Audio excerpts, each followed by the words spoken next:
The Earth, as we know it, is disappearing. Everything from the lush rainforests to the frigid glaciers are soon to be a thing of the past, causing sea levels to rise. In the last 75 years, sea levels have risen by over half a foot, and in the next 75 years, they're expected to rise by 2 whole feet. This will cause millions of people to lose their homes and be immeasurable in ecological damage. All of this is caused by global warming, which is caused by humanity's ever-increasing production of emissions and Earth's decreasing resources through which to curb them. We could reduce our emissions to zero tomorrow, and it wouldn't matter if the Earth is unable to sequester all those greenhouse gases and safely store them away. The only way we can help save the planet is by helping the planet save itself. The overtillage of the soil causes intense erosion, and the use of chemicals like glyphosate kill the microbiome that is responsible for saturating the soil with carbon and nitrogen. The effect that this has is poorer soil, which leads to lower crop yield.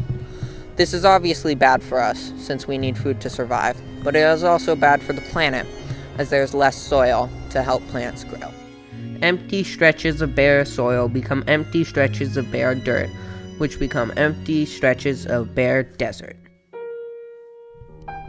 The solution lies in our ranches and farms. We need to stop tilling and using harmful pesticides in our food.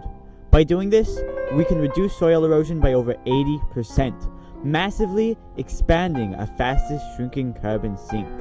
The biotech industry has already developed drought-resistant plants and crop covers that provide sustainable and renewable biofuels. While a major cause of climate change is the amount of CO2 being dumped into our atmosphere by burning fossil fuels, animal agriculture produces roughly 20% of all greenhouse gas emissions. We have to bring the world back to its natural balance of livestock and plants supporting each other. That is the first step we need to take. With the very future of our planet at stake, the only benefit that we should need is a reduction in environmental degradation. With a continued and well-planned plant breeding program, we can make crops more water efficient, more energy efficient, and rebuild the soil to its proper mineral and carbon levels. The first step to solve a climate crisis is to address our very survival as a species, our food production.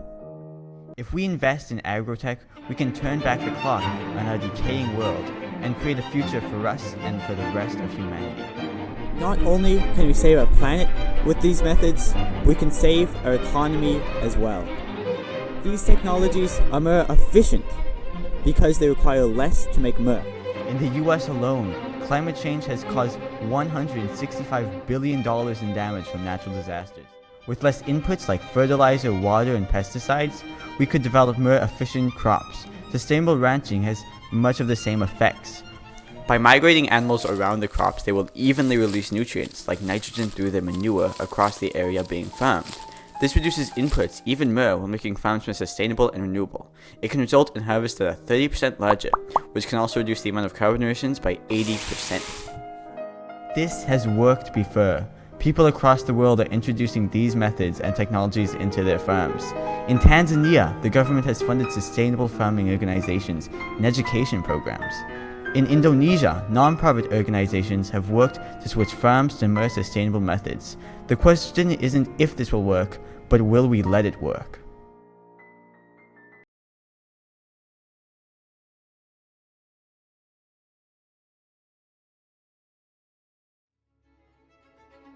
So if we continue to bury our heads into the sand and pretend nothing is wrong, what will happen?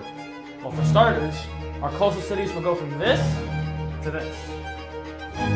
And our first will go from this to this. And those icebergs? Well, the clock is ticking. This is our last chance.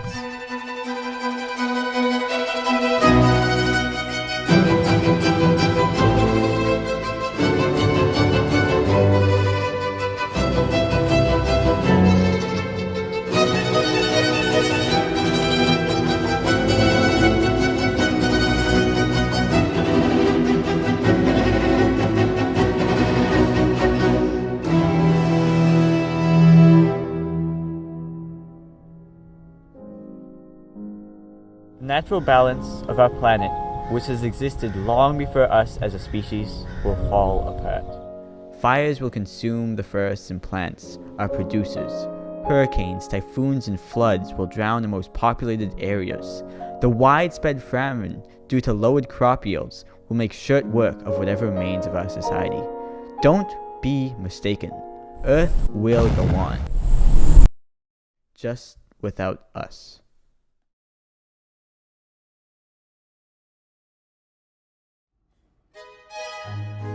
We as a species have complete control over greenhouse gas emissions. What we can do now to save the planet is to change ourselves by reducing meat consumption, and when we eat meat, only buy from sustainable farms and organizing others to do the same. The cattle and farming industry caused roughly about 20% of all carbon emissions and close to 40% of all methane emissions.